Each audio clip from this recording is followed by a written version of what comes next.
Bonsoir à tous et bienvenue dans le débat. Chaque jour, nous faisons confiance à des produits, des laboratoires d'analyse, des stations-service, des centres médicaux, des organismes de certification ou encore à des entreprises qui délivrent des services essentiels. Mais comment savoir que les résultats d'un laboratoire sont fiables? Que les mesures effectuées sont exactes, par exemple? Que les produits que nous consommons respectent les normes de sécurité? Les dates de péremption, le grammage, la teneur en sel, par exemple. Alors, derrière cette confiance se cache un mécanisme largement méconnu du grand public, ça s'appelle l'accréditation. Alors, c'est invisible pour beaucoup et elle joue pourtant un rôle fondamental dans la protection du consommateur. La compétitivité des entreprises et la crédibilité des institutions. Alors, l'accréditation protège-t-elle réellement les populations ? Comment fonctionne-t-elle? Quels sont les bénéfices concrets pour les consommateurs et les entreprises? C'est le thème de notre débat de ce soir. Merci à vous d'être là. Pour en discuter, nous avons des invités ressources. Monsieur Emmanuel Trabi, monsieur le directeur général, bonsoir. Bonsoir, madame. Vous êtes directeur général de l'industrie et vous êtes président du comité ivoirien de normalisation. C'est bien ça. Merci à vous d'être avec nous sur ce plateau. Je vous en prie. Nous accueillons également Madame Olga Kwasi. Madame, bonsoir. Bonsoir, madame. Vous êtes présidente de l'Association ivoirienne des organismes d'évaluation de la conformité. C'est exact. En abrégé AIOEC. Mais on va éviter les sigles pour permettre au public justement de se familiariser avec ce que vous faites. Donc, présidente de l'Association ivoirienne des organismes d'évaluation de la conformité. Tout à fait. Madame, merci d'être là. Merci beaucoup. Monsieur Marcel Baguidi, monsieur, bonsoir. Bonsoir, madame. Vous êtes directeur général du système ouest africain d'accréditation, C'est bien ça. en abrégé SOAC. C'est bien C'est la ça. seule fois où on dira SOAC, mais à chaque fois qu'on va en parler, on dira système ouest africain d'accréditation. Donc vous êtes le directeur général et vous êtes également le représentant résident en Côte d'Ivoire. Tout à fait. Merci d'être là. Monsieur Marius Komoué, monsieur, bonsoir. Bonsoir, madame. Alors, vous êtes notre célèbre président du Conseil national des organisations de consommateurs. C'est exact. Merci également à vous d'être avec nous sur ce plateau. Alors, vous le savez, comme à l'accoutumée dans cette émission, nous avons des éléments avec lesquels nous allons entamer donc ce débat. Alors, l'innovation transforme notre quotidien, ça c'est un fait. Alors, nouveaux médicaments, nouvelles technologies, nouveaux procédés industriels, nouveaux services. Mais chaque innovation soulève une question essentielle. Comment garantir la sécurité des populations tout en encourageant le progrès? C'est un reportage signé Seydou Ouattara. À l'ère de la transformation numérique, l'innovation est devenue un facteur essentiel de compétitivité. Toutefois, développer de nouvelles solutions sans prendre en compte la sécurité peut exposer des entreprises à des risques importants, notamment en matière de cyberattaques, de fuite de données ou d'interruption d'activité. Pour concilier innovation et sécurité, il est indispensable d'intégrer la gestion des risques dans la phase de conception des projets. Cela implique l'utilisation d'outils automatisés capables de détecter les vulnérabilités en temps réel, mais aussi la collaboration étroite entre les équipes techniques de sécurité et de conformité dès le lancement des initiatives. Les entreprises peuvent également créer des environnements, des tests isolés afin d'expérimenter de nouvelles technologies sans compromettre les systèmes critiques.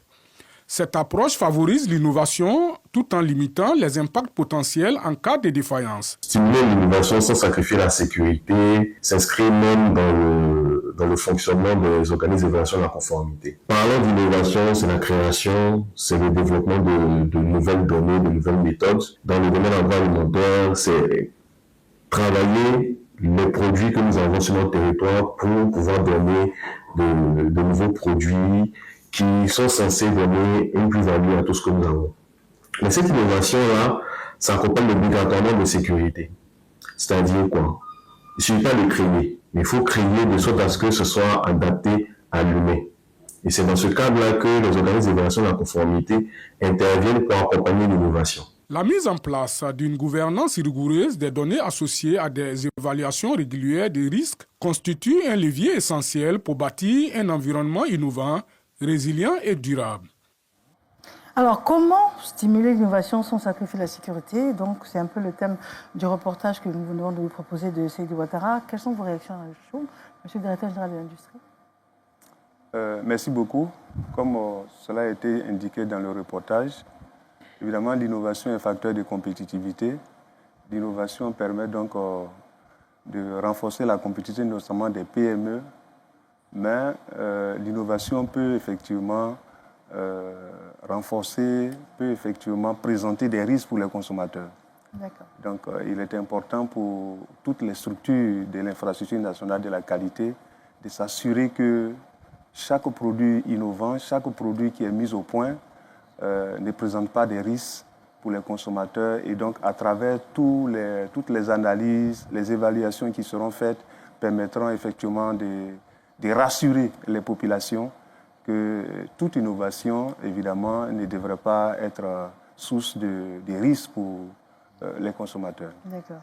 Alors, madame, qu'est-ce que vous percevez à travers ce reportage? Alors, ce que je dirais, c'est que l'innovation, effectivement, permet d'apporter une plus-value à un produit ou un service qui existe. Mais dès la conception, il est important que l'évaluation de la conformité puisse agir.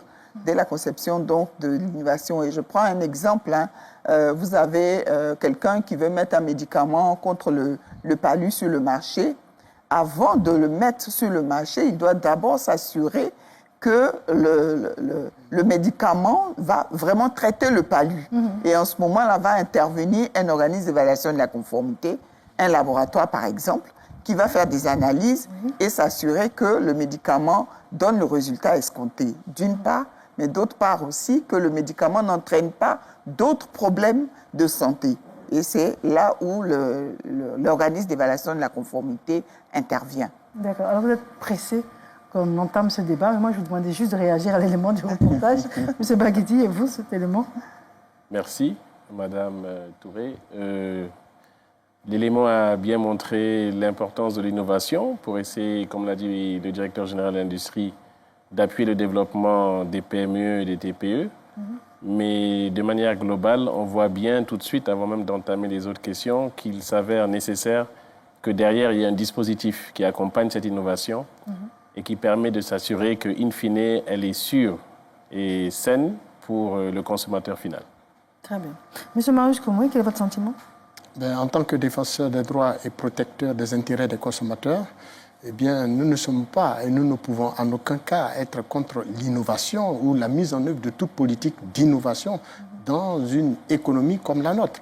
Seulement, bien au contraire, nous la soutenons, nous l'approuvons de tous nos voeux.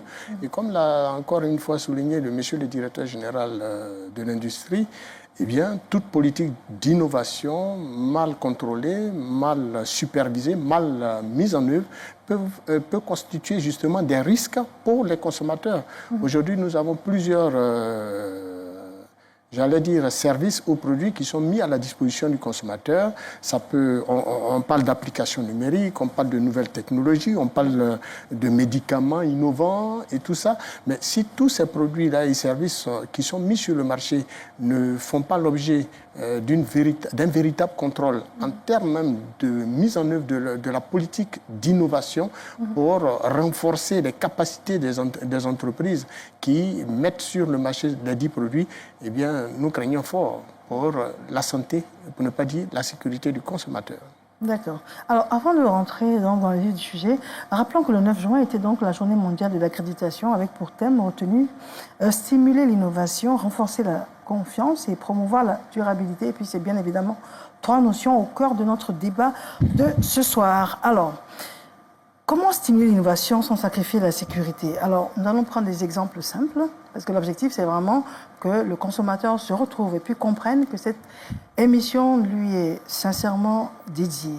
Parce que dans son quotidien, alors on vit avec tout cela au quotidien. Et donc, l'objectif ce soir, c'est d'être pas du tout technique, et puis que le consommateur comprenne un peu la portée de cette émission. Alors, Monsieur le Directeur Général d'Industrie, par exemple, lorsqu'une nouvelle technologie de paiement, un nouveau carburant ou un nouveau matériau de construction apparaît, est-ce que c'est ce que l'on appelle l'innovation? L'innovation concerne à la fois un produit comme un service. Quel que soit le secteur d'activité donné, il y a de l'innovation un peu partout. Que ce soit dans l'agriculture, aujourd'hui nous parlons de l'agriculture intelligente, que ce soit dans la santé, on parle aujourd'hui des dispositifs médicaux connectés, que ce soit dans le numérique, on a tous les objets connectés aujourd'hui. Donc l'innovation est partout, que ce soit en termes de produits, en termes de services. Évidemment, ce qui fait l'innovation, c'est le but. L'innovation doit apporter un bien-être à la population. Et c'est ça, en réalité, ce qui fait le principe même de l'innovation. En quoi est-ce que le produit ou le service qui est mis au point permet justement d'apporter un certain confort, une certaine facilité, un certain bien-être aux populations? C'est cela, en réalité, l'innovation. L'innovation. Voilà. D'accord, donc on a bien compris qu'on est tous friands et on a tous intérêt même à découvrir pour notre confort et puis pour l'avenir des produits innovants. Maintenant, le fond du problème, c'est l'évaluation de la conformité. Madame, qu'est-ce que c'est? Je prends un cas concret, le cas de nouveaux produits alimentaires ou bien de nouveaux équipements médicaux destinés aux hôpitaux. Dites-nous tout. Alors, l'évaluation de la conformité, c'est donc ce qui va être fait pour donner un résultat ou pour donner confiance.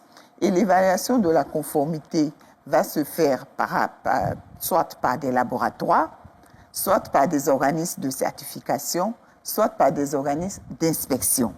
Ce qu'ils vont faire, c'est qu'ils vont venir évaluer si le dispositif qui doit être mis en place pour donner confiance est bien établi.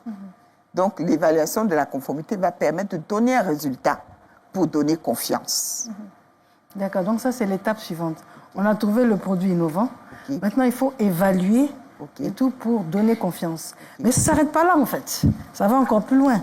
Alors, Monsieur Marcel Baguidi, alors où intervient concrètement l'accréditation dans ce parcours d'une innovation avant qu'elle n'arrive entre les mains du consommateur? Merci pour la question. Alors, Madame Kouassi vient d'aborder la question de l'évaluation de la conformité. Il faut aller encore plus loin pour s'assurer que ces contrôleurs ont la compétence pour le faire. Et la difficulté que nous avions jusqu'à présent, c'est que ce maillon était manquant dans la chaîne de contrôle dans nos États. Et aujourd'hui, nous avons ce dispositif d'accréditation qui est en place, qui est opérationnel et qui permet justement de s'assurer qu'un organisme d'évaluation de la conformité, donc un laboratoire, un organisme d'inspection, de certification, mais aussi de vérification, ce sont de nouveaux organismes mis en place, vont justement s'assurer que ce produit médical, ce médicament, ce lait dont vous avez parlé, ont été évalués par un organisme d'évaluation de la conformité qui lui-même doit démontrer sa compétence à travers un contrôle qui est fait par l'accréditeur. Donc ça veut dire que si je me gratte la tête et puis j'invente un portable de 17 puces, d'abord ce serait a priori un produit innovant. Ensuite, c'est un produit dont on doit vérifier la conformité par rapport au fait que ça ne soit pas aux normes et tout, aux ondes, tout ça. Ça, c'est une étape. Mais à ce stade-là, je ne dois pas pouvoir le vendre, en fait. Et ensuite, on va contrôler. Et après avoir contrôlé, on doit me délivrer une accréditation pour dire que c'est un produit safe sur le marché. C'est bien ça. En fait, ce que on va faire, c'est de contrôler le contrôleur. Oui. Parce que la question, c'est de savoir, est-ce que ce contrôleur a la capacité justement d'aller vérifier que votre innovation est conforme et elle ne pose pas de problème aux consommateurs. Et dans certains mécanismes, vous allez avoir ce certificat qui est délivré. Sauf que le contrôleur n'a pas été contrôlé. Et c'est ça un peu le chaînon manquant. Donc il est très possible qu'aujourd'hui j'ai fait mon téléphone, que je sois dans un environnement, qu'une structure l'ait contrôlé, l'ait évalué et me donne un certificat. Et je pense que c'est bon, je le mets sur le marché. Mais la question derrière qui se pose, c'est est-ce que, et ça peut-être je ne le sais pas en tant que concepteur, Est-ce qu'on s'est assuré que celui qui a contrôlé mon produit, mon téléphone, par rapport à l'exemple, est-ce qu'on s'est assuré que cette structure est compétente? Et généralement, c'est le rôle justement de l'État de mettre en place ce dispositif de surveillance de marché qui va permettre de fermer la boucle. D'accord. Alors, M. Maurice Komoué, c'est un processus bien établi, mais du point de vue du consommateur, est-ce que l'innovation est perçue comme un progrès ou parfois comme une source d'inquiétude? Parce qu'on comprend bien que le processus est bien établi, mais est-ce qu'il est respecté? Est-ce que Soyez rassurés, ça ne fait pas peur?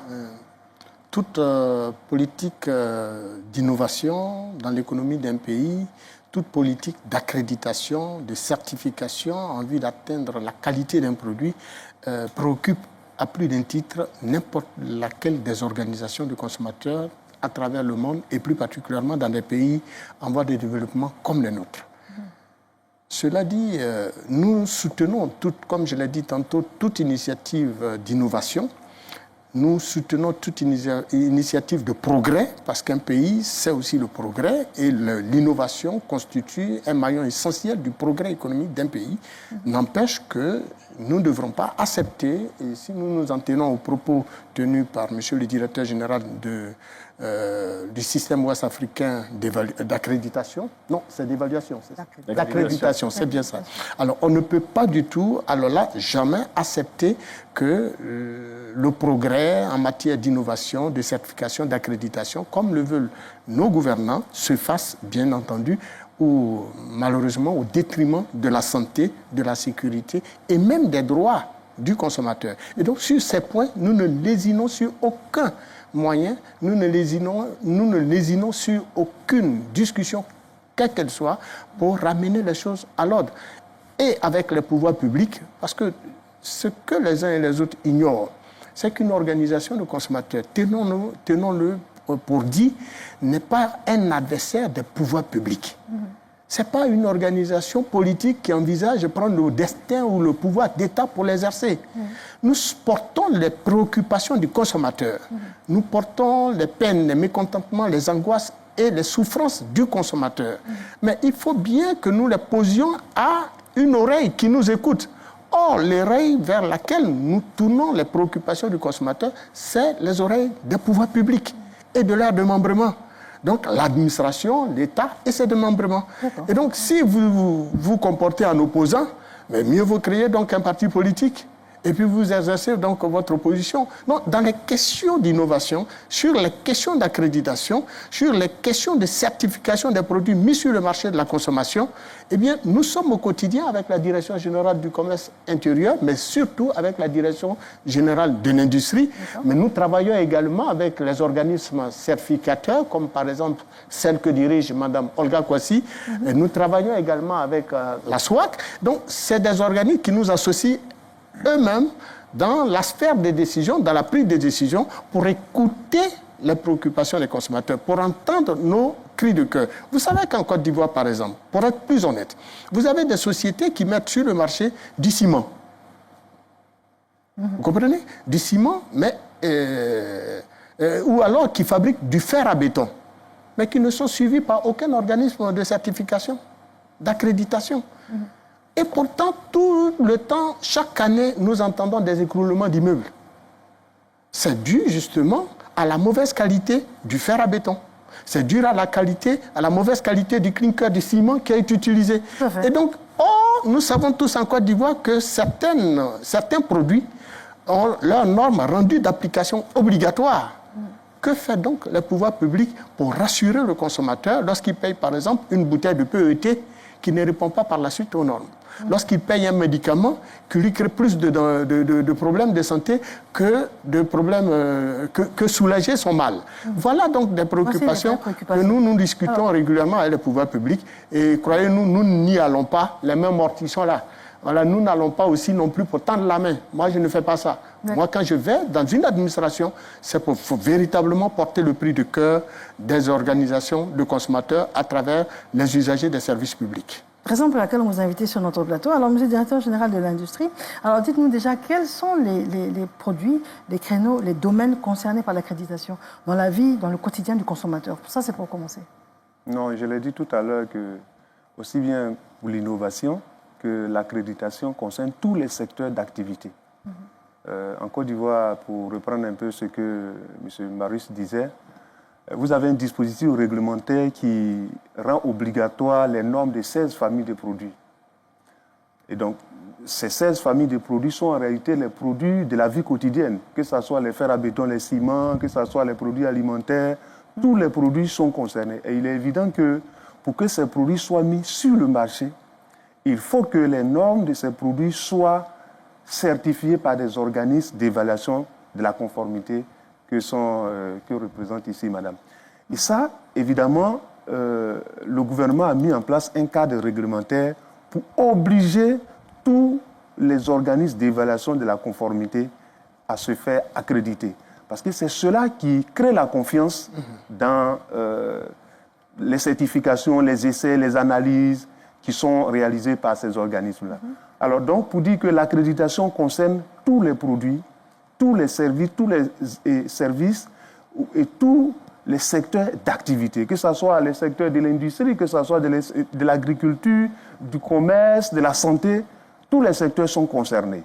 C'est la raison pour laquelle les 16 familles de produits dont les normes ont été rendues d'application obligatoire ramassent pratiquement tous ces secteurs qui sont en général les produits de première consommation que nous trouvons, de grande consommation que nous trouvons sur le marché. Alors, Mme Alga, si je rappelle, vous êtes présidente de l'Association ivoirienne des organismes d'évaluation de la conformité. Alors, tous les secteurs sont concernés.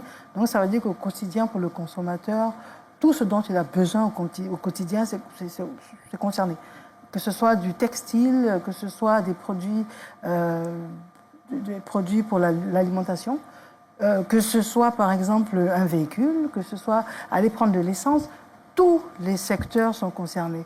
Mais j'ai presque envie de vous dire, est-ce que c'est possible que vous puissiez contrôler tout? Ça, c'est ma première question.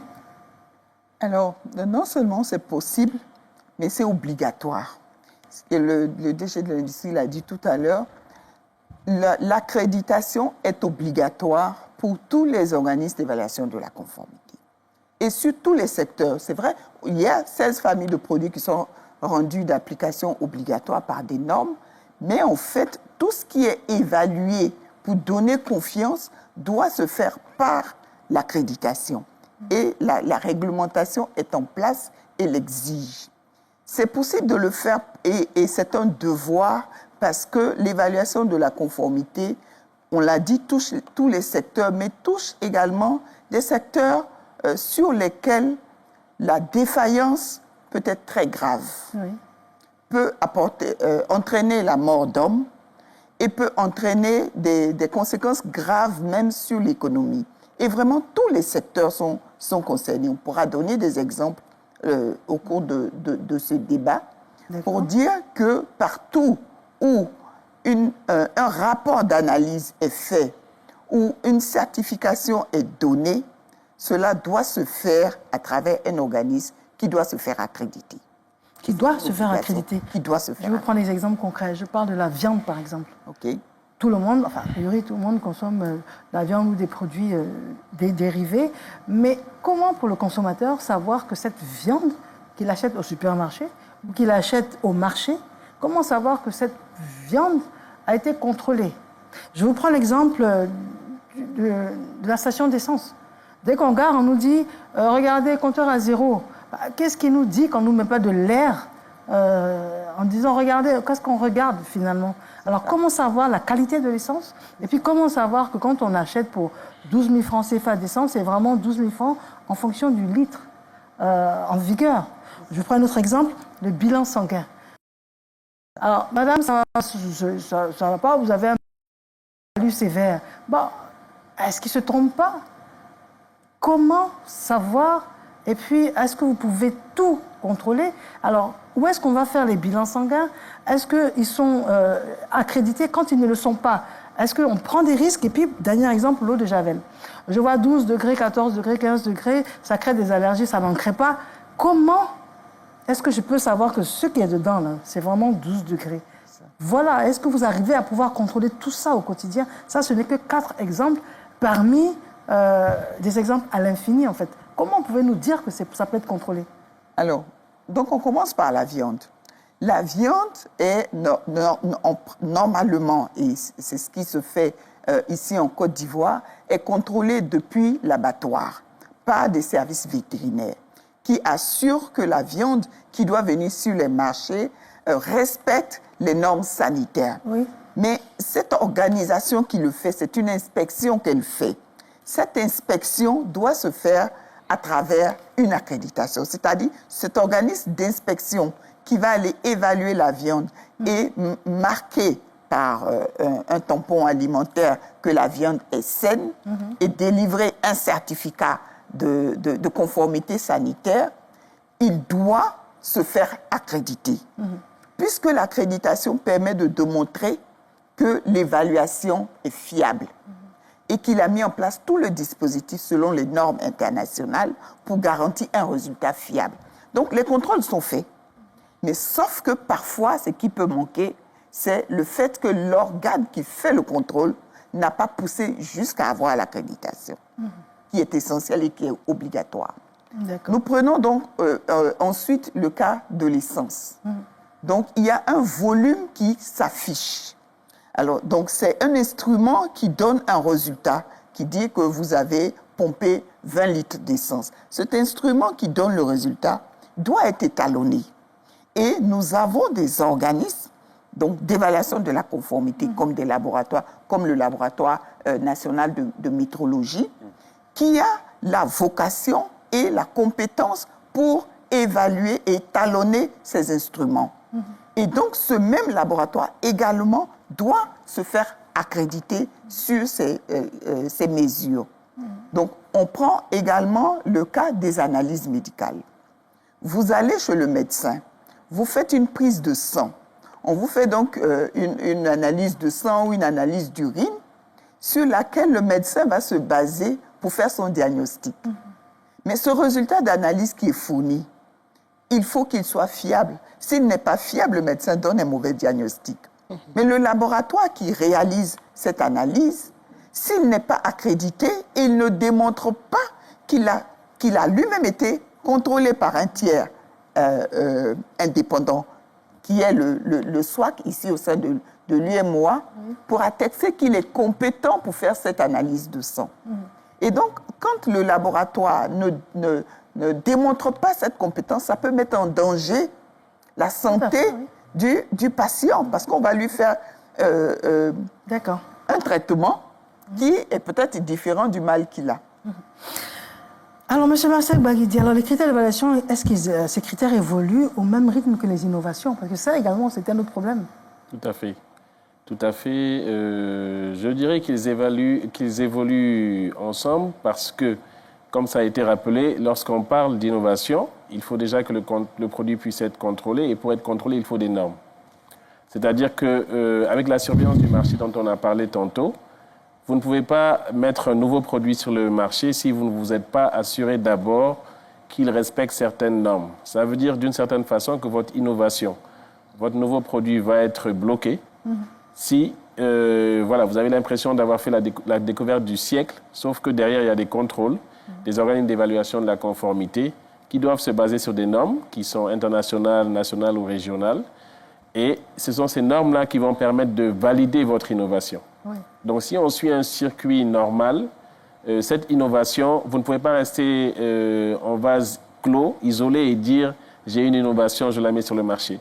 Pour qu'elle soit acceptée par l'État, il faut nécessairement mobiliser ces organismes d'évaluation de la conformité qui, eux, vont démontrer leurs compétences par l'accréditation. Donc, pour répondre simplement à votre question, les deux doivent aller ensemble. Sinon, l'innovation, ça sera votre innovation, mais ce n'est pas l'innovation reconnue par l'État. D'accord. Alors, M. Marius Komoué, qu'est-ce que le consommateur dit?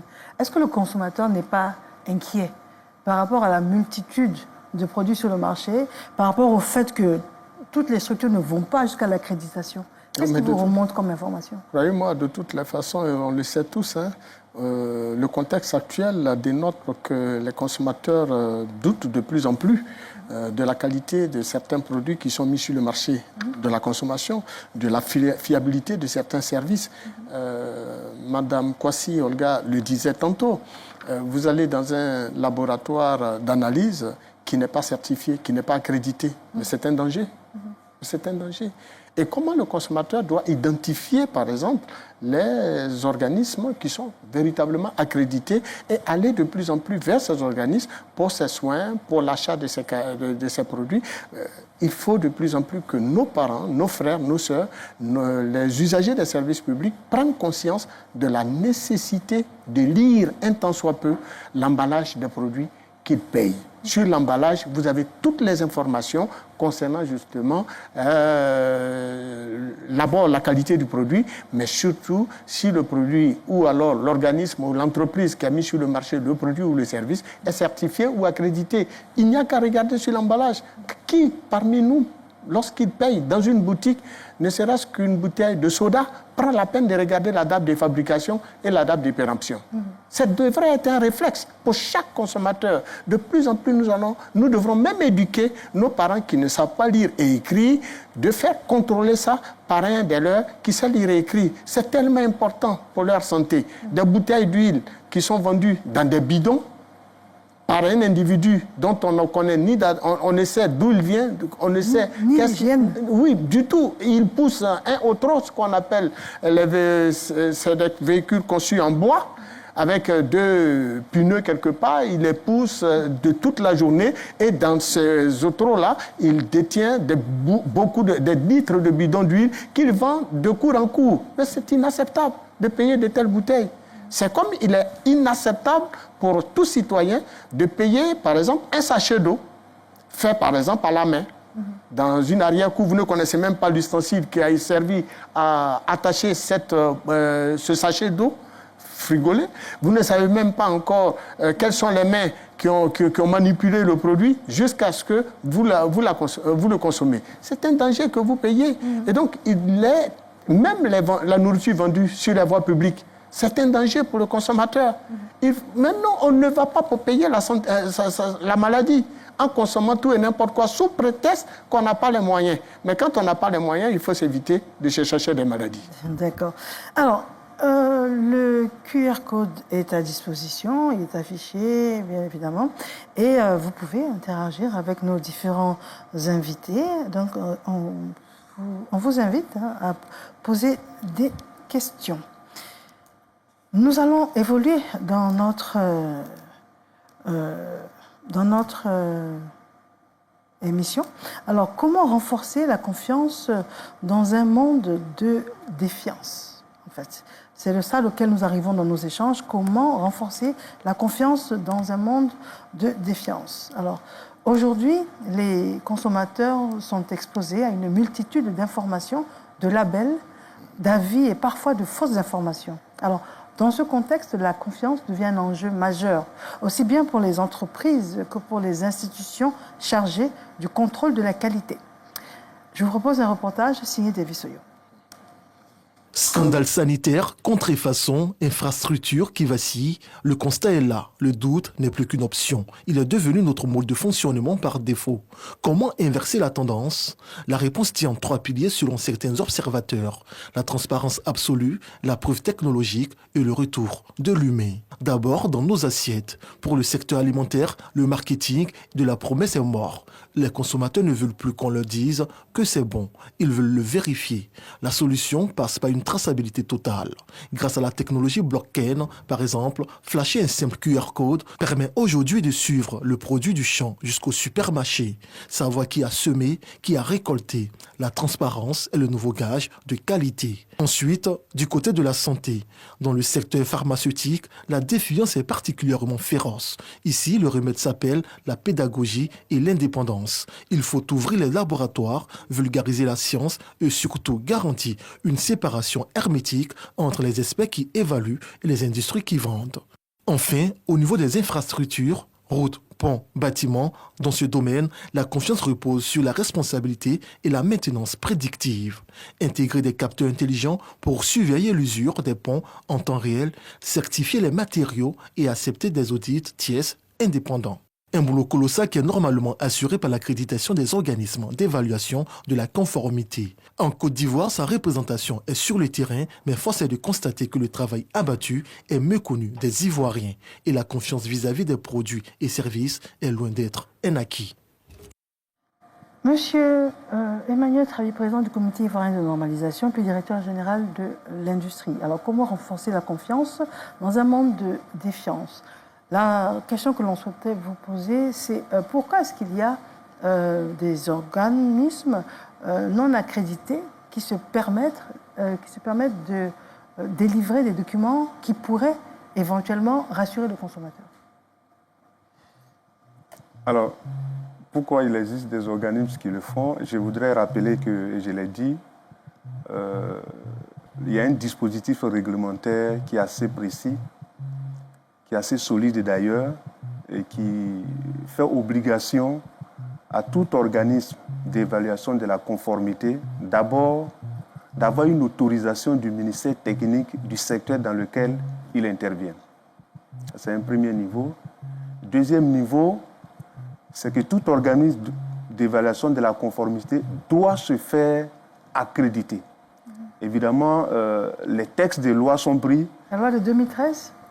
La loi de 2013 et les décrets d'application de cette loi de 2013, notamment le décret 461 du 6 août 2014, qui fait obligation à tous ces organismes donc, de se faire accréditer. Évidemment, les textes sont pris et les services de l'État s'assurent au quotidien sur le terrain que toutes les structures qui interviennent justement dans la chaîne de confiance, je vais appeler ça comme ça, la chaîne de confiance, puisque tous les produits qui sont donc qui bénéficient des certificats à travers des organismes d'évaluation de la conformité, qui sont eux-mêmes accrédités, créent la confiance en réalité. Évidemment, nous travaillons à faire en sorte qu'il n'y ait pas d'organisme qui délivrent des certificats et qui ne soient pas eux-mêmes soit autorisés, soit accrédités. Et chaque année, pratiquement, nous délivrons des autorisations donc, aux organismes d'évaluation de la conformité et nous sensibilisons, ce qui est extrêmement important, toutes ces structures à comprendre la nécessité pour eux-mêmes, pour la crédibilité des résultats qu'ils délivrent, qu'il est important non seulement de se faire autoriser, mais également de se faire accréditer. Voilà. Donc pour nous, c'est extrêmement important. Il y a un dispositif qui existe et nous sensibilisons, mais nous contrôlons également les structures, faisant en sorte que des résultats qui soient délivrés par des structures qui ne soient pas ni autorisées ni accréditées ne fassent pas foi. C'est extrêmement important pour nous. D'accord. Alors je vous pose une question de Madame Tout-le-Monde. Alors si ce processus est mis sur pied pour garantir la sécurité du consommateur, pourquoi est-ce que ces produits ne sont peut-être pas retirés du marché dès l'instant où elles ne peuvent pas démontrer qu'il y a une accréditation? Alors, je rappelle que chaque jour, il y a des contrôles qui sont faits, que ce soit au sein des entreprises que dans les commerces. Et chaque fois que des besoins, des produits qui sont identifiés comme non conformes sont retirés des circuits. Que ce soit à travers les services du ministère du Commerce et que ce soit à travers, pour ce qui concerne les produits, par exemple, de contrefaçon, à travers le Comité national de lutte contre la contrefaçon, il y a des actions qui sont menées après les sensibilisations pour retirer tous les produits, évidemment, qui ne respectent pas la qualité. C'est la raison pour laquelle nous disons que tous les maillons de la chaîne sont importants. Depuis les évaluations, depuis la certification, les essais, et bien évidemment, depuis l'accréditation et la normalisation, tous les maillons de la chaîne doivent être respectés et nous assurons que, à travers nos services qui sont sur le terrain, chacun joue sa partition, chacun joue son rôle. C'est la voix de l'État. Madame Olga Kwasi, concrètement, comment une structure peut-elle démontrer qu'elle mérite la confiance du public? Alors, je rebondis également sur ce que vient de dire le président du CIN, qui est tout à fait juste, pour dire qu'effectivement, il y a des efforts qui sont faits par les autorités et également les ministères qui délivrent des arrêtés pour autoriser les organismes d'évaluation de la conformité. Mais il est important également de parler de certains acteurs qui sont tout aussi importants dans la chaîne. C'est vrai que l'État fait sa part, mais vous avez par exemple des distributeurs qui mettent des produits sur le marché. Ils ont la responsabilité eux-mêmes de s'assurer que le produit qu'ils mettent sur le marché est lui-même conforme aux normes. Donc, ils doivent exiger des certificats de conformité. Et ces certificats de conformité, ils doivent savoir que ces certificats de conformité doivent provenir d'organismes accrédités. Donc, il y a différents acteurs dans la chaîne qui doivent eux-mêmes jouer leur rôle pour donner confiance. Le consommateur ne va jamais aller dans un supermarché et demander le certificat sanitaire d'un produit. Mais c'est le distributeur, soit le supermarché, ou soit la grande distribution ou la petite distribution, qui met un produit à l'attention du consommateur, qui doit exiger que les analyses aient été faites, qu'elles soient déclarées conformes et qu'elles aient été réalisées par un organisme de la conformité comme un laboratoire qui lui-même est accrédité et qui donne des résultats fiables. Donc c'est comme ça que la chaîne de confiance peut se développer et ne pas forcément toujours attendre que ce soit les pouvoirs publics ou les contrôles inopinés qui soient faits. Il faut avoir conscience que chaque maillon de la chaîne a sa responsabilité. C'est valable pour les donneurs d'ordre. D'accord, très bien. Voilà. Monsieur Marus, alors, est-ce que vous pouvez nous dire quelles sont les craintes du consommateur? Parce qu'effectivement, comme elle a dit, ils ne vont pas aller jusqu'à demander des documents phytosanitaires pour certains produits. Les craintes sont nombreuses. C'est pour ça d'ailleurs que le consommateur n'ayant pas la capacité, elle l'a si bien dit, de pouvoir exiger, par exemple, à un grossiste, à un distributeur ou à un fabricant de lui sortir la conformité ou alors le certificat de conformité ou d'analyse d'un produit ou d'un tel autre, fait confiance donc aux structures étatiques. L'État est le garant il est le premier garant de la santé du consommateur face aux produits et services qui inondent le marché de la consommation. Le consommateur ne regarde personne d'autre que les instruments que l'État met en place pour garantir sa santé et pour garantir sa sécurité.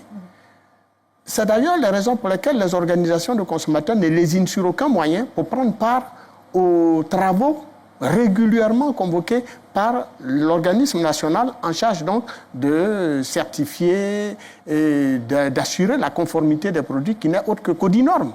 C'est vrai que la direction générale de Codinorm n'est pas sur le plateau, mais monsieur le directeur général de l'industrie ne m'en voudrait pas de l'évoquer dans la mesure où c'est une structure sous la tutelle et qui fait un travail colossal, qui nécessite de gros moyens. Nous participons aux travaux. Mais c'est une structure qui n'a pas les moyens de coercition, qui n'a pas les moyens de répression. L'État, qui a ses moyens de répression à travers la Direction générale de l'industrie, devrait pouvoir de plus en plus taper du poing sur la table en fermant boutique face à des opérateurs véreux qui, à la course du gain facile, perdent de vue ou mettent en danger la vie des populations. Et souvent même, il faut aller plus loin pour décourager tous ceux qui veulent emprunter cette voie en emprisonnant, bien entendu, ou en la mettant devant les juridictions compétentes, tous ceux qui violent allègrement et sans vergogne nos dispositions légales en matière de mise en œuvre de la politique, de notre politique de certification, d'accréditation et de conformité. Alors, Monsieur Marcel Ouaguidi, je rappelle, vous êtes le directeur général du système ouest africain d'accréditation. Alors, quel rôle joue précisément l'accréditation dans la construction de cette confiance que l'on recherche avec le consommateur? Et puis, est-ce que toutes ces structures accréditées méritent de l'être? Merci pour la question. Cette confiance, nécessairement, c'est plusieurs maillons. On a parlé des normes, des organismes d'évaluation de la conformité. Et l'accréditation vient bien sûr s'assurer que les organismes d'évaluation de la conformité ont la compétence pour contrôler les divers produits. Mais la question qu'on n'a pas posée aussi, c'est de savoir qui nous contrôle, nous aussi, puisque c'est une chaîne. Et il est important de savoir qu'un organisme d'accréditation aujourd'hui doit se faire contrôler. Et à ce niveau-là, c'est ce qu'on appelle l'évaluation par les pairs, parce qu'on est au sommet de la chaîne. Et au niveau africain, cette évaluation par les pairs est gérée par ce qu'on appelle la coopération africaine d'accréditation. Et lorsque les pairs reconnaissent qu'entre nous, nous avons la compétence nécessaire pour faire le travail, il reste encore le marché international, puisqu'on parle de confiance. Et là, on va à un niveau encore plus élevé, qui est ce qu'on appelle la coopération internationale d'accréditation. Et vous l'avez rappelé, c'est la journée mondiale d'accréditation qui a été célébrée le 9 juin dernier. Et aujourd'hui, nous avons une seule fêtière mondiale qu'on appelle Global AEC, qui est la coopération globale d'accréditation, où toutes les fêtières mondiales, africaines, européennes, se retrouvent pour justement discuter et établir les bases de la confiance. Donc vous voyez qu'on part du consommateur.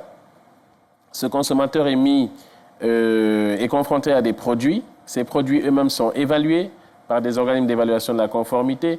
Ces organismes d'évaluation sont accrédités par des accréditeurs. Ces accréditeurs se font évaluer entre eux sur leur continent. Et derrière tout ça, il y a encore des coopérations internationales. C'est pour assurer, monsieur Komoé, que le dispositif est là et c'est une crainte planétaire, mondiale, qui fait qu'il y a tout ce dispositif caché pour qu'à la fin, quand j'utilise le produit, il puisse être jugé conforme. Et c'est ce qui garantit un peu cette chaîne de confiance. D'accord. Je rappelle que, n'empêche que sur le marché national, il nous est dit qu'il y a plus de 4000 produits contrefaits qui pullulent notre marché de consommation. Voilà. Et c'est un danger. Et il faut bien c'est vrai qu'il y a les circuits normaux où transitent justement la plupart de certains produits et qui sont bel et bien contrôlés par les pouvoirs publics. Mais au-delà de cet aspect des choses, on a également des circuits transversaux, des circuits avec des frontières poreuses, des voies détournées par des individus aux intentions mal fondées qui font passer justement un certain nombre de produits. Ça peut être des appareils électroménagers, ça peut être des tissus, ça peut être des jouets d'enfants, mais tout y passe. Il a bien dit, le DG de l'industrie, que tous les produits sont concernés. Le plus grave, c'est les jus de fruits qui aujourd'hui sont vendus même dans nos boutiques et donc à proximité de nos domiciles. Donc il faut qu'un regard prépondérant, pour ne pas dire un regard important, soit jeté par les pouvoirs publics, par les organismes certificateurs, mais surtout par les organismes, les structures étatiques en charge de réprimer tous ces dérives-là pour que le marché de la consommation soit assaini et protège la santé des consommateurs. Alors, nous avons des consommateurs donc, qui nous font l'amitié d'échanger avec nous. Mais juste avant, je reviens sur ma question. Quand je vous demandais, est-ce que toutes les structures accréditées méritent de l'être, dans le sens où vous avez répondu partiellement en disant que les contrôleurs sont contrôlés. Donc, qui contrôle donc ces structures-là? Parce que ma question, c'est à peu près ce que vous êtes en train de dire. Parce que tout le monde, enfin, toutes les structures peuvent ne pas mériter de l'être, ou bien c'est forcément mérité parce que c'est contrôlé par qui? Tout à fait. Justement, notre rôle lorsqu'on fait l'évaluation de la conformité, c'est par rapport à des normes. Si vous ne les respectez pas, vous ne serez pas accrédité. Et ce qui est très important de savoir aussi, c'est que ce n'est pas une attestation à vie. Ils sont évalués chaque année. Et l'attestation d'accréditation a aujourd'hui une durée de 4 ans pour ce qui est du système ouest-africain d'accréditation. Mais chaque année, nous refaisons le contrôle. Et s'il s'avère que vous ne respectez pas les normes, vous êtes suspendu, vous avez un délai pour corriger les écarts. Et si vous n'y arrivez pas, on va faire ce qu'on appelle le retrait de l'accréditation. Et de la même manière que nous l'appliquons aux organismes d'évaluation de la conformité, nous aussi, dans l'évaluation des pairs, nous sommes évalués aussi tous les 4 ans. S'il se trouve qu'on se rend compte, ils viennent nous assister et regarder comment on fait les évaluations. Si les pairs voient une défaillance dans le système, ils vont nous retirer la reconnaissance, ce qui fera qu'un produit ivoirien réputé conforme grâce à des organismes d'évaluation de la conformité, qui aurait dû partir à l'étranger grâce à nos attestations, peut se retrouver bloqué parce que nous n'avons pas fait ce que nous avons à faire. Donc il y a une responsabilité de tous les acteurs de la chaîne pour qu'à la fin, il y ait ce dispositif de confiance. Donc ce n'est pas mérité ou, je vais dire, acquis. C'est un travail de tous les jours pour pouvoir maintenir cette reconnaissance obtenue. D'accord. Alors, M. Emmanuel Ungo, il nous dit comment s'assurer qu'un organisme accréditeur ne devient pas complice et délivre des certificats de complaisance. Alors, ensuite, donc, vous allez choisir. Alors, j'aimerais savoir, si, Elena, elle est ici en Côte d'Ivoire, j'aimerais savoir si 1000 produits et constructions chinoises qui remplissent le marché sont aussi contrôlées et sont conformes aux normes ivoiriennes. Ensuite, M. Kofi, quelle est la place de Codinorm dans le processus d'accréditation? Est-il possible d'avoir la liste des structures accréditées pour l'année 2026? Et puis, Talna, alors, quels sont les secteurs d'activité qui sont concernés par l'accréditation? Quelle est la périodicité de renouvellement de l'accréditation? Existe-t-il une base de données des organismes accrédités accessible aux consommateurs? Alors, comment s'assurer qu'un organisme accréditeur ne devient pas complice et délivre des certificats de complaisance? On en a parlé un peu. On en a parlé, tout à fait. On va lui répondre succinctement, Emmanuel Ungo. Voilà, merci pour la question, madame. Éviter cela, c'est justement d'abord de s'assurer que la structure est à but non lucratif. Et c'est un peu ce qui fait la difficulté des fonctionnements des organismes d'accréditation. Nous ne sommes pas censés faire de la marge ni du bénéfice. Alors, les tarifs d'accréditation sont ouverts au public, sont transparents, sont sur le site du SOAC et de tous les organismes d'accréditation, ce qui fait que c'est la même politique qui est appliquée partout. C'est un moyen pour réduire le risque lié au fait que quelqu'un vient me voir et me dit « je vais vous donner telle somme » et donc nous, on lui délivre un service parce qu'il aura donné plus ou un peu moins. Non, il faudrait que ce service soit le même et la même qualité, quel que soit l'organisme d'évaluation de la conformité qui est évalué. Et vous allez voir que les services sont transparents, les tarifs sont transparents et sont mis sur le site. Et c'est pour ça qu'il y a une forte contribution de l'État, parce que c'est un outil de l'État et c'est un service public. Je pense que pour les autres questions... Enfin, oui. Alors, Elena, 1000 produits de construction chinoises qui remplissent le marché. Est-ce que c'est conforme aux normes ivoiriennes? Vous êtes directeur général de l'industrie.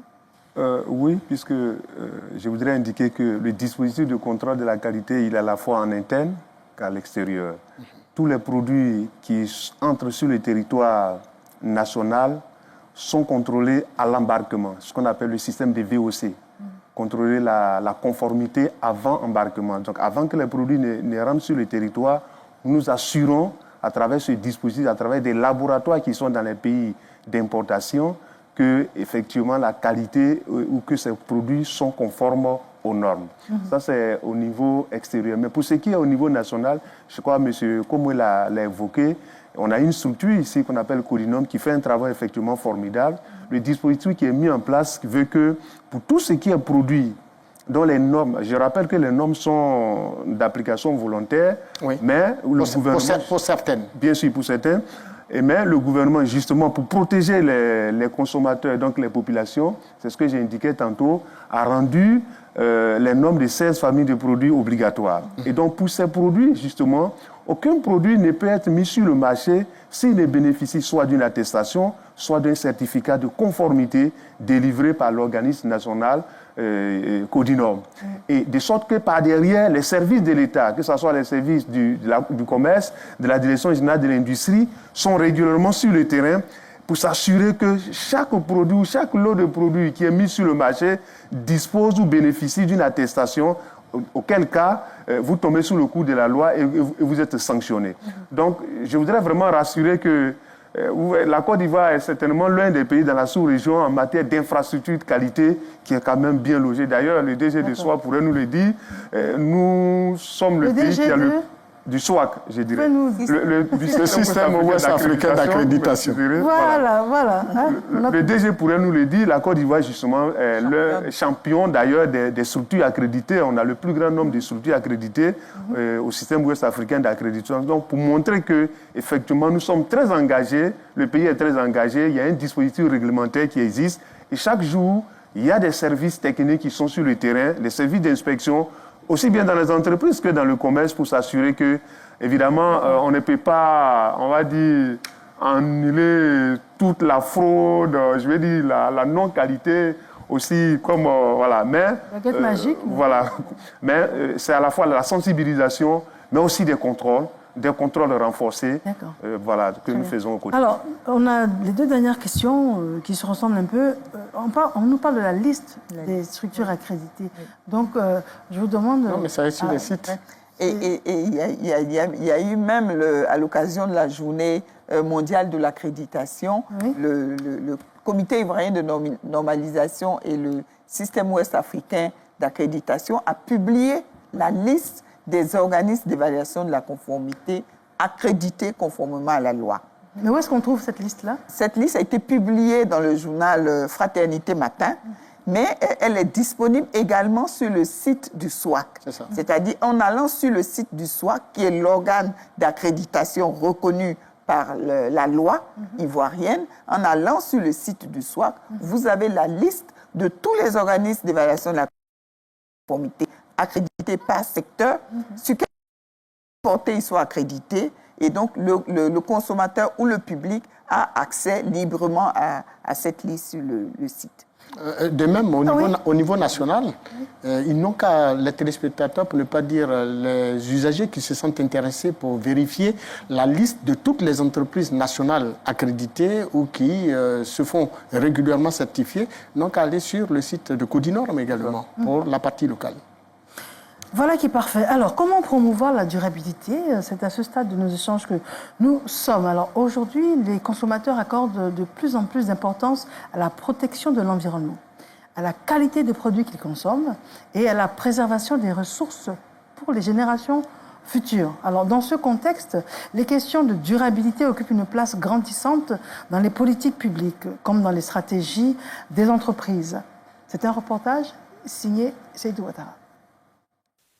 Le développement durable commence par des gestes simples. Privilégier des produits reconditionnés, réparer au lieu de jeter et donner une seconde vie afin de réduire les déchets. Réduire son empreinte carbone est également essentiel. Utiliser le transport en commun, le vélo ou le convoiturage permet de limiter les émissions de gaz à effet de serre. Consommer local et de saison constitue aussi une démarche efficace. En soutenant les producteurs locaux, les consommateurs favorisent l'économie de proximité tout en réduisant l'impact environnemental du transport des marchandises. La durabilité, pour faire simple, c'est la capacité d'une structure, un système, une entité à pouvoir perdurer dans le temps. En d'autres termes, c'est une organisation qui consomme des ressources dont elle dépend, mais qui s'assure de ne pas les épuiser. Dans notre domaine, la durabilité s'inscrit dans l'organisation de sorte à pouvoir stimuler tout ce qui est comme organisation, tout ce qui est comme dispositif, à pouvoir assurer la réglementation. Dans les entreprises, la durabilité passe par des politiques environnementales concrètes, la sensibilisation des collaborateurs aux éco-gestes et une gestion responsable des ressources. Les organisations peuvent également réduire leur impact en optimisant les consommations d'énergie et en privilégiant des emballages recyclables. La politique environnementale, dans le cadre de la durabilité, crée un cadre. Parce que la durabilité, on peut reposer la durabilité sur 3 piliers. Je dirais les dispositions environnementales, la réglementation et normes, mais aussi la viabilité économique. Donc, la politique environnementale vient faire comme un cadre dans lequel la viabilité économique et le respect des normes s'épanouissent. Voilà. Seule la politique environnementale ne peut pas suffire. Voilà. Il faut ajouter les 2 autres piliers. La transparence reste enfin indispensable. Les entreprises doivent communiquer sincèrement sur leur engagement afin d'éviter le mensonge commercial. Promouvoir la durabilité, c'est concilier performance économique, protection de l'environnement et progrès social pour construire un avenir durable. De retour en studio, M. Emmanuel Trabi, président du comité ivoirien de normalisation. Alors, lorsque l'on parle de durabilité, est-ce que l'on évoque par exemple donc, la protection de l'environnement, la gestion de l'eau ou encore la réduction des déchets? Mais est-ce qu'on est aujourd'hui à cette maturité? Est-ce que les problèmes en amont ont été réglés sur, par exemple, la salubrité, par exemple? Est-ce qu'on est au stade de parler environnement? Évidemment, les questions de durabilité restent une quête pour toute l'économie et toutes les politiques qui sont donc menées, toutes les lois qui sont prises, les textes qui sont pris justement visent à faire en sorte qu'on ait une économie qui soit à la fois prospère, compétitive, mais en même temps qui puisse garantir que l'impact des activités économiques ne puisse pas mettre à mal aussi bien notre écosystème que l'environnement. Évidemment, comme tous les pays, la Côte d'Ivoire fait énormément d'efforts pour promouvoir les politiques de durabilité. Pour ce qui est, par exemple, du secteur de l'industrie, le gouvernement a pratiquement imposé aujourd'hui les questions de responsabilité sociétale des entreprises. Vous ne pouvez pas aujourd'hui réaliser un projet industriel en Côte d'Ivoire si vous n'avez pas au préalable réalisé ce qu'on appelle l'étude d'impact environnemental et social. C'est extrêmement important et c'est même obligatoire puisque c'est une loi. Et donc pour dire que nous faisons la promotion donc, de la durabilité dans tous les secteurs d'activité, que ce soit les secteurs qui ont un fort impact sur l'environnement, comme les secteurs même des services, qui souvent on a l'impression qu'ils ne sont pas concernés, mais tous les secteurs sont concernés aujourd'hui. Et donc on a une politique, nous venons d'écouter l'élément au niveau du ministère de l'Environnement.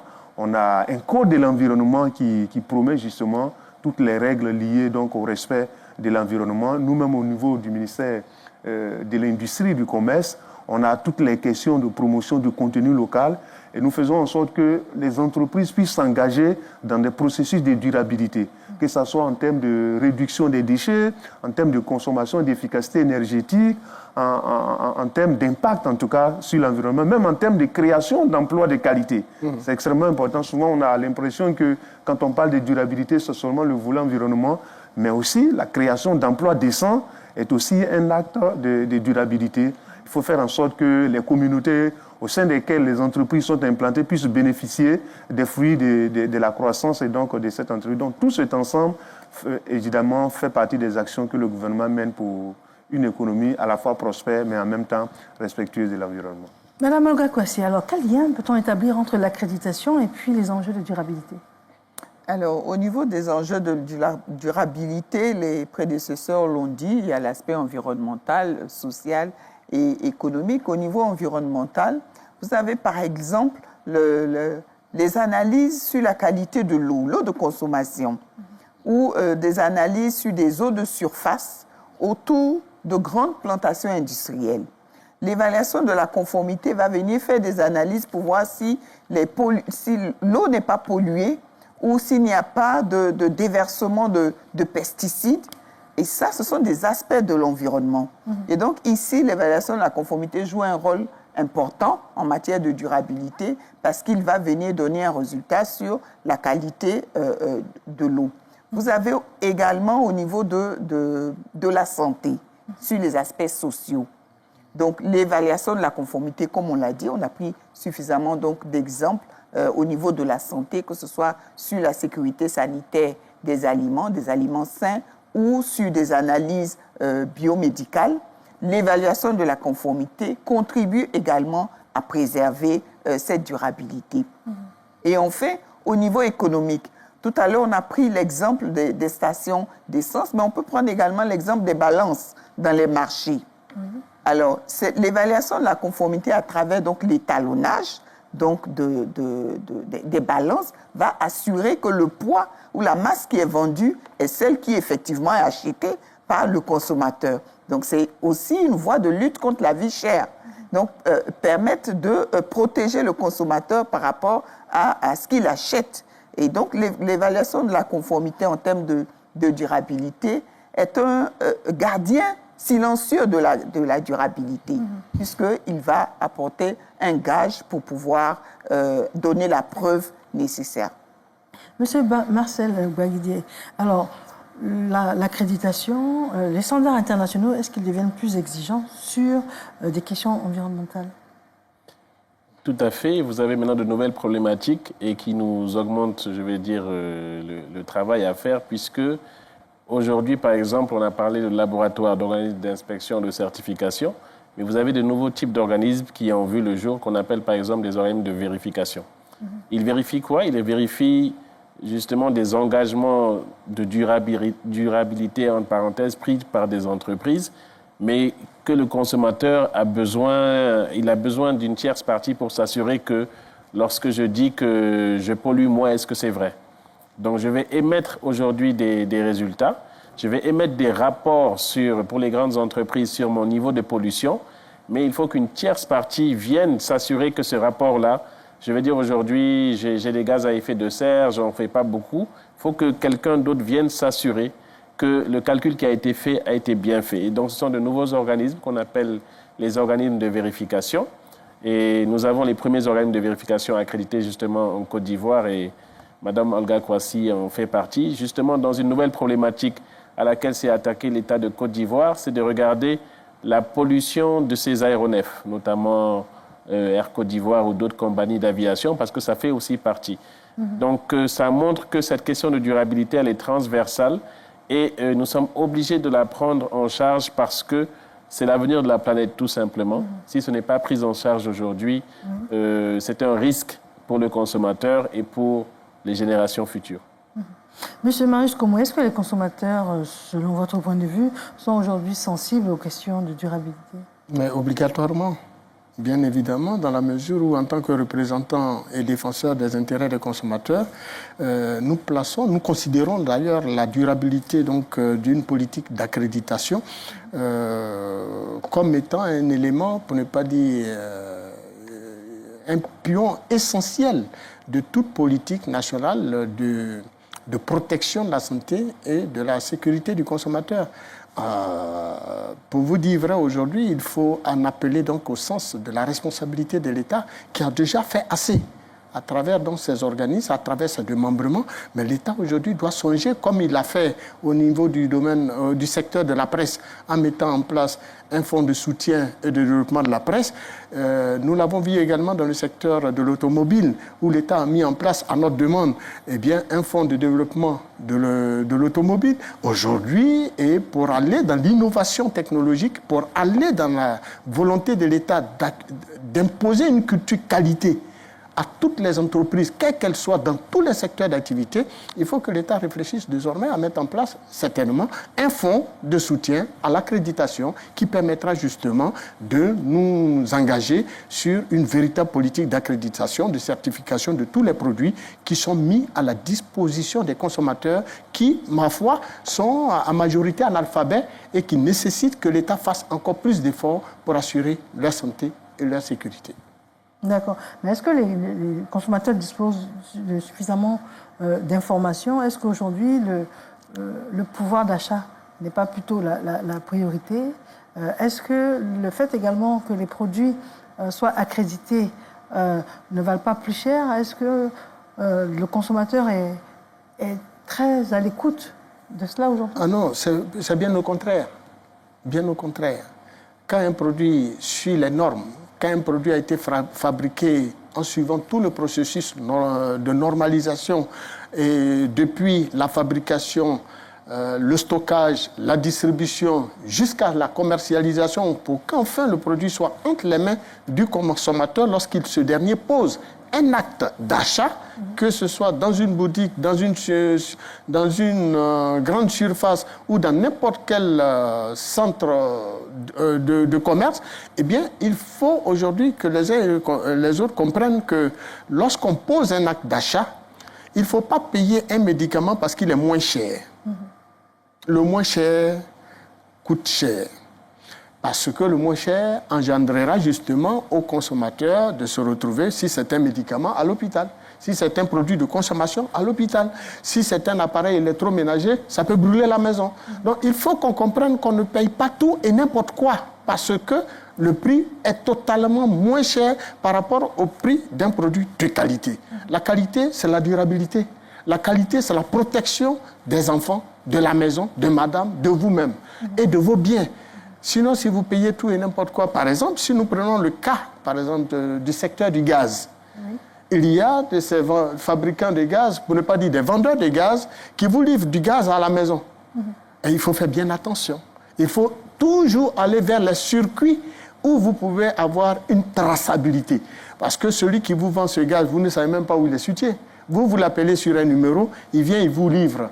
Mais par la suite, quand le gaz cause un dommage dans la maison, vous le trouvez. Donc, il faut toujours aller vers les circuits traçables. Parce que le consommateur, lorsqu'il pose un acte d'achat, il doit demain pouvoir tracer le vendeur qui lui a véritablement vendu ce produit. Et non ce vendeur d'huile qui pousse son huile dans un autre que vous ne pourrez jamais retrouver, ou bien cette vendeuse qui vend ses produits à la volée et dans les rues d'Abidjan que vous ne sauriez retrouver. Imaginez-vous, et ils sont nombreux, les Ivoiriens, qui payent par exemple des coctions de mixtures de racines d'arbres qu'on dit soigner par exemple telle maladie ou telle autre. Le vendeur est le seul à vous dire que sa coction, pour ne pas dire sa mixture, peut vous soigner de telle ou telle maladie. Mais vous n'avez pas, vous, la possibilité d'en attester le contraire. Alors, pourquoi payer un tel produit si vous n'avez pas la traçabilité? Or, la traçabilité, vous n'avez pas la garantie totale de la qualité du produit.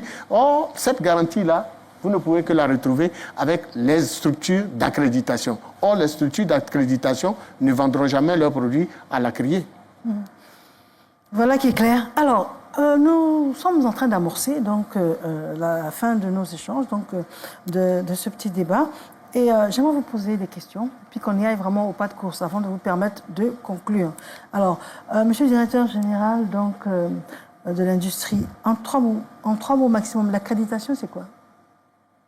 Non, c'est la reconnaissance officielle de la compétence d'un organisme d'évaluation de la conformité, tout simplement. D'accord.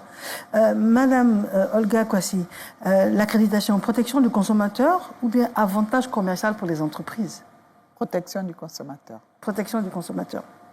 Alors, Monsieur Bakidi, alors qui contrôle les contrôleurs, on a dit? Les organismes d'accréditation contrôlent les contrôleurs. D'accord. Alors, aujourd'hui, qu'est-ce qui est plus dangereux, Monsieur Komoué? L'absence de contrôle ou le fait de croire que tout est déjà contrôlé? Non, je ne dirais pas l'absence de contrôle. C'est certainement le fait de croire que tout est déjà contrôlé. Parce que le contrôle existe, mais croire que tout est contrôlé, ce n'est pas du tout le bon réflexe pour le consommateur. D'accord. Alors, monsieur, dites-nous, est-ce qu'on peut tout contrôler face à la vitesse de la technologie galopante, des innovations? Est-ce qu'on peut tout contrôler? Tout contrôler, je dirais que ça va être un peu difficile, mais il appartient aux structures en charge de contrôle de s'adapter, de suivre le rythme. Parce que l'innovation va très vite, donc il faut également que les structures de contrôle puissent s'adapter au fur et à mesure. D'accord. Alors, Madame Kwasi, dans votre domaine, le plus grand risque est-il la fraude, l'erreur humaine ou bien le relâchement des procédures? Je dirais aussi bien la fraude que le relâchement des procédures. D'accord. Alors, qu'est-ce qui trompe le plus le consommateur? C'est la publicité, les faux labels ou bien les réseaux sociaux? Monsieur Bagli. Aujourd'hui, je parlerai des réseaux sociaux qui regroupent tout ce que vous avez dit juste avant. Où, voilà, il y a les réseaux sociaux non maîtrisés, c'est un grand risque pour le consommateur. Pour le consommateur. Alors, un label suffit-il à garantir la qualité? Je dirais oui. Oui, le label suffit? Le label ne suffit pas totalement, mais au moins, ça instruit le consommateur sur la qualité d'un produit. Vous confirmez ces propos? Le label instruit sur... S'il fait l'objet d'une certification accréditée. Bien évidemment. Il fallait l'ajouter. D'accord. Très bien. Alors, Monsieur Trabi, on va rapidement terminer. Alors, face à deux produits similaires, qu'est-ce qui fait réellement la différence? C'est le prix ou bien c'est la qualité, donc la garantie de la qualité? Il faut nuancer. Quand vous êtes dans une économie où le pouvoir d'achat est bas, évidemment, on a tendance à s'orienter vers le prix, mais en réalité, la qualité devait être primée. Parce que c'est la qualité qui détermine en réalité le prix du produit. D'accord. Madame Kwasi, alors une petite entreprise, est-ce qu'elle a intérêt à faire vérifier ses produits et aller vers l'accréditation? Alors, l'entreprise va aller vers la certification et le certificateur devra être accrédité. Mais la petite entreprise, donc, a intérêt à aller vers la certification pour se maintenir et assurer sa durabilité. Monsieur Wagidi, est-ce que l'accréditation coûte cher? L'accréditation, je dirais, ne coûte pas cher dès lors qu'on voit le risque derrière si on n'a pas fait recours à l'accréditation. Il y aura des surcoûts non maîtrisés plus tard. Très bien. Monsieur Komoué, lorsqu'un scandale éclate sur un produit pourtant certifié, où se situe généralement la faille? Lorsqu'un scandale éclate sur un produit pourtant certifié, c'est déjà arrivé. Alors, où se situe généralement la faille selon vous? Dans le contrôle, dans l'entreprise ou dans l'application des règles? J'allais dire dans l'application des règles.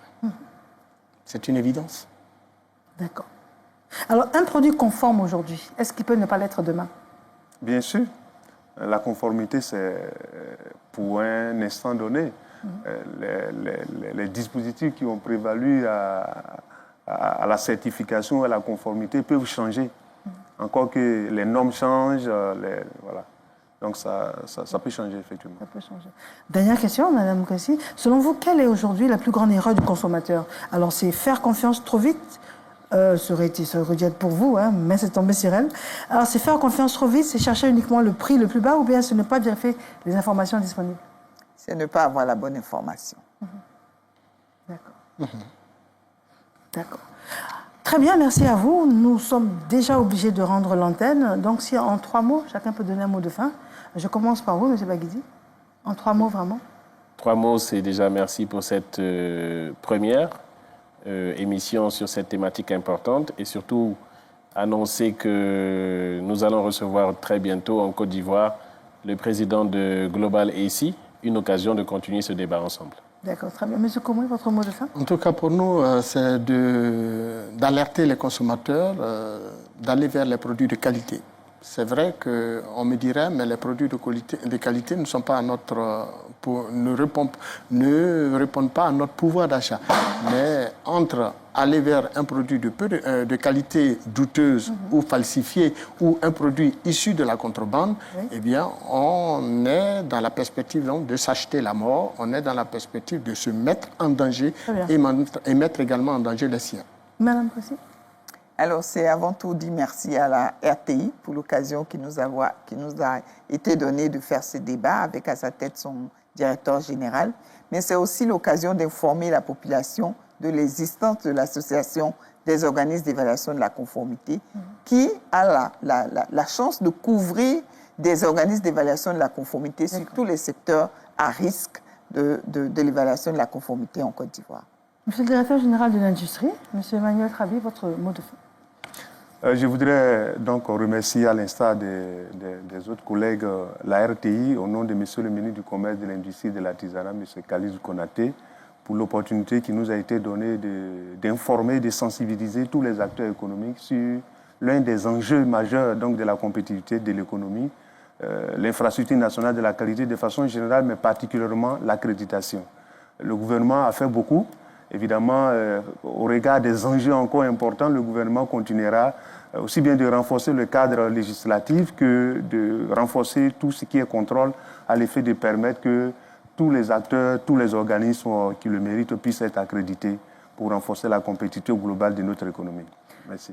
Je vous remercie, Madame, Messieurs, d'être venus sur notre plateau. Et puis, l'accréditation demeure donc largement méconnue du grand public. Pourtant, derrière de nombreux produits et services que nous utilisons chaque jour, elle contribue à garantir la sécurité, la qualité, la confiance et la durabilité. Alors, c'est un travail discret, souvent invisible, mais essentiel à la protection des populations. Merci à nos différents invités pour les éclairages. Merci à vous de nous avoir suivis et très bonne fin de soirée sur RTI.